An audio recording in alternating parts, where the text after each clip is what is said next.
Olá, estudantes da segunda série. Sejam todos bem-vindos, sejam todas bem-vindas. Eu, professor Paulo Brito, e nós vamos conversar sobre as guerras da independência dos Estados Unidos, não é mesmo?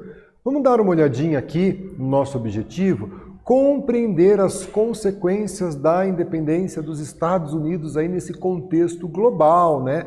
Discutir aí as relações de poder, as relações econômicas, as relações culturais que se estabelecem com a independência dos Estados Unidos, não é? Partimos do princípio que a Inglaterra vai perder a sua colônia na América, as 13 colônias, em um momento em que ela está no auge da Revolução Industrial e que ela era desejosa de mercado consumidor, matéria-prima e de mão de obra barata, não é mesmo?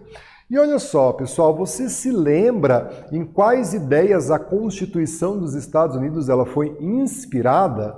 Você se lembra quais fatores levaram as 13 colônias a se unir e declarar a sua independência com relação à Inglaterra? Ali a bandeira dos Estados Unidos, as 13 faixas que representam as 13 colônias, assim como as 13 estrelas, essas colônias que eram as 13 colônias iniciais localizadas na costa leste dos Estados Unidos, ressaltando aquelas diferenças na organização das colônias centro-norte, pequenas e médias propriedades, trabalho assalariado, produção voltada para o mercado interno. Já as colônias do sul, latifundiário, agroexportador e escravagista, não é mesmo? Essas colônias, né, elas se inspiraram nas ideias iluministas para escrever a Declaração e a Constituição dos Estados Unidos, principalmente nas ideias de John Locke, não é mesmo? E esses fatores que levaram as 13 colônias a romper com a metrópole foi aí a alta dos impostos, as leis intoleráveis e a tentativa da Inglaterra de exercer um controle muito efetivo sobre as suas colônias, sobre as 13 colônias, não é mesmo? Pessoal, e uma pergunta, será que a Inglaterra, que estava no auge da Revolução Industrial, necessitava de mercado consumidor, matéria-prima, mão de obra, ela vai aceitar pacificamente a independência da sua colônia?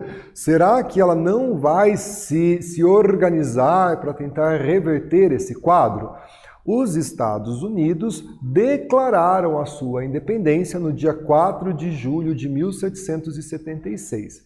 Quando essa notícia cruzou o Atlântico e chegou na Europa, os ingleses aceitaram, falaram, não, beleza, estão agora independentes, ou será que vai haver uma reação dos ingleses frente à independência dos Estados Unidos? E eu estou apostando na segunda opção, não é mesmo?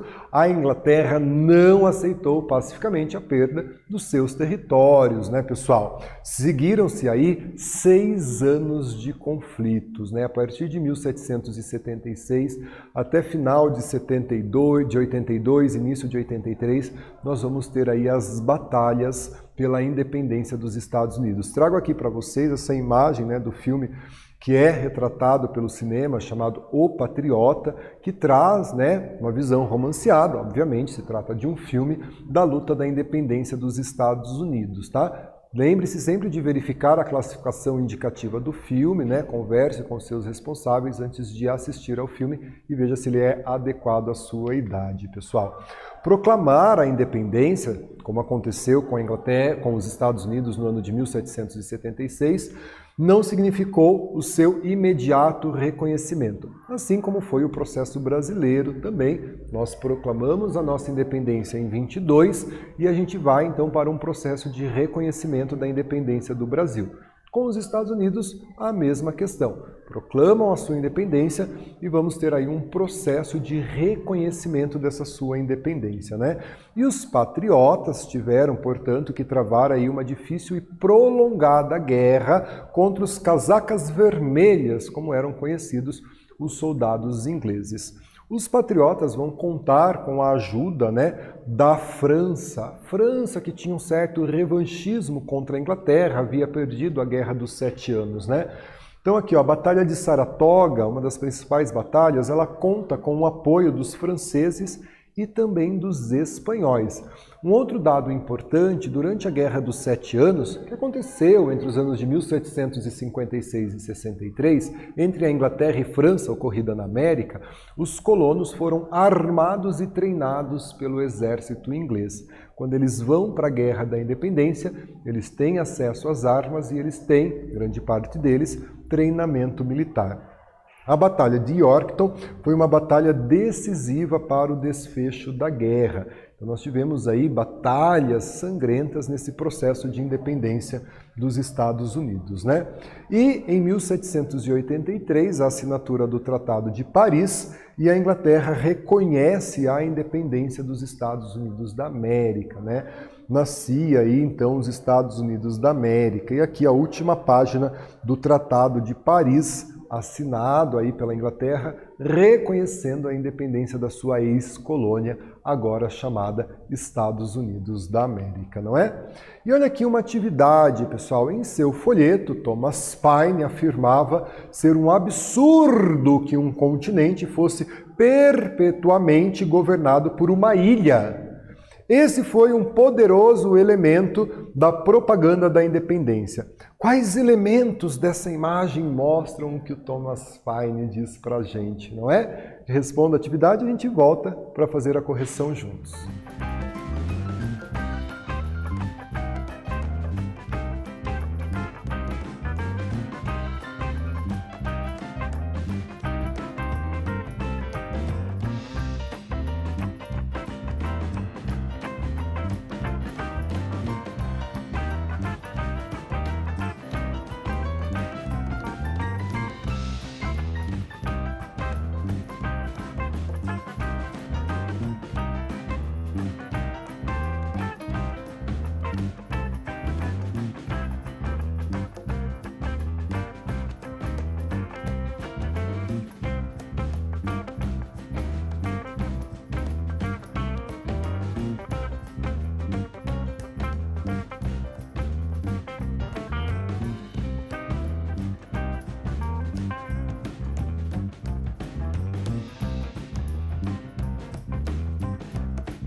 Pessoal, vamos então corrigir a nossa atividade, né? Quais os elementos dessa imagem mostram, né, esse discurso do Thomas Paine, né? E olha ali, pessoal, na imagem a coroa, que é símbolo da monarquia, está no chão, né? Olha só, não queremos uma monarquia, né?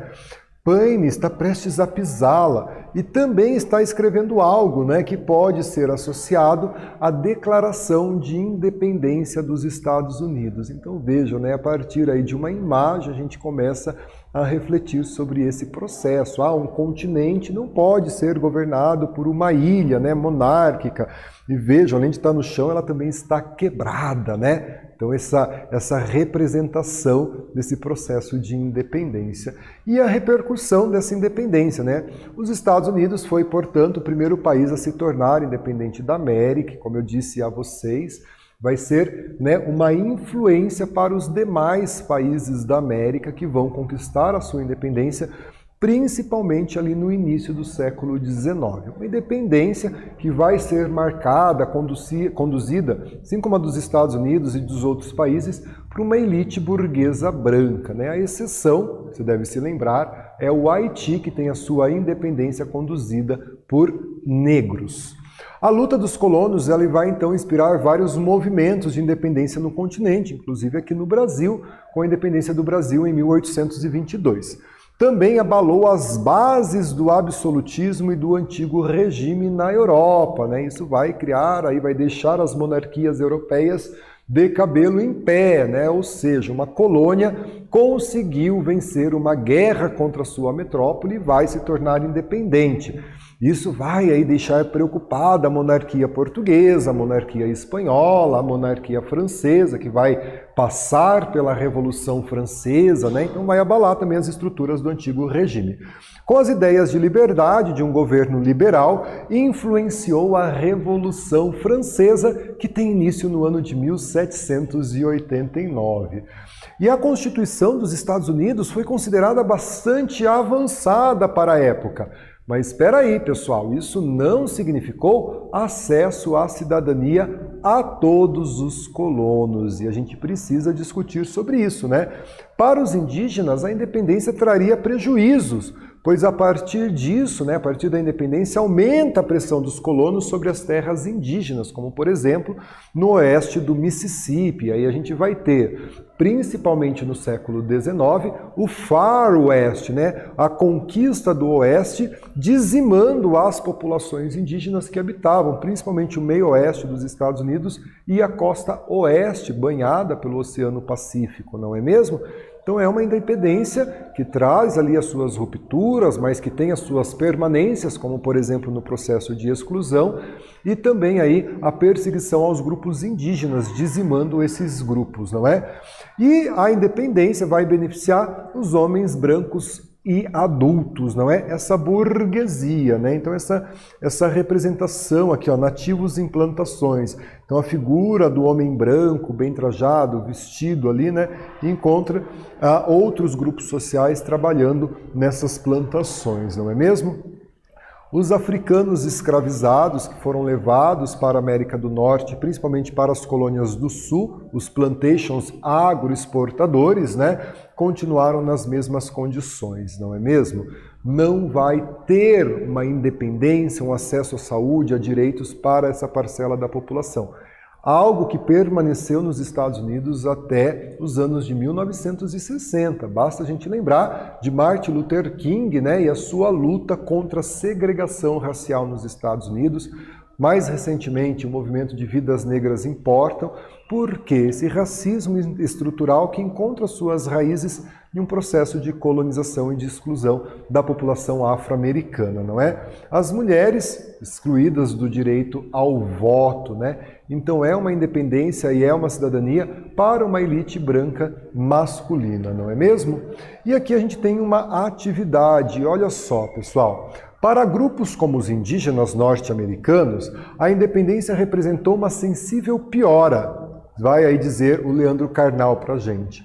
A busca da liberdade dos colonos foi o início de uma trilha de lágrimas para os indígenas. Explique em que sentido a independência representou uma piora na condição dos indígenas dos Estados Unidos e a gente já faz a correção juntos.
Pessoal, vamos então corrigir a nossa atividade. Explique em que sentido a independência representou uma piora na condição dos indígenas nos Estados Unidos, né? Então, ali, ó, o avanço sobre as terras indígenas cresceu enormemente após a independência, nessa marcha para o oeste, a conquista para o oeste, aqui no Brasil chamado de faroeste. Muitos grupos foram dizimados, né, a partir do expansionismo dos colonos. Além disso, a Constituição norte-americana de 1776 não previa direito aos povos indígenas. Galera, olha só quanta coisa, né? Os Estados Unidos tornam-se independentes no ano de 1776. É o primeiro país da América a se tornar independente. A América Latina, de uma forma geral, vai se tornar independente na sequência, no início do século XIX, o Brasil em 1822. Eles se tornam uma referência para esses processos de independência. Os países, com exceção do Brasil, vão adotar o modelo como dos Estados Unidos, uma república federativa presidencialista. Nós sabemos que o Brasil mantém uma monarquia como forma de governo, né? E essa independência, ela veio acompanhada de guerras pela independência, né? Ela é declarada em 1776, mas a Inglaterra só vai reconhecer a independência no ano de 1783. Então, nesse período, nós vamos ter as guerras pela independência. Os colonos contam com a ajuda de franceses e também de espanhóis na luta pela sua independência. E essa independência não significa uma melhora na condição de vida de várias pessoas, né, de vários grupos, como de mulheres, indígenas e africanos escravizados. Essas pessoas, elas continuam excluídas de um processo de independência, não têm os seus direitos reconhecidos. Essa independência é uma independência branca, elitizada, burguesa e masculina, né? E a independência das 13 colônias, como nós vimos, inspira movimentos de luta, de liberdade e autonomia, como, por exemplo, a Revolução Francesa no ano de 1789, lá na França, não é? Aqui as nossas referências de aula e eu agradeço a sua participação. Fiquem bem e até a próxima.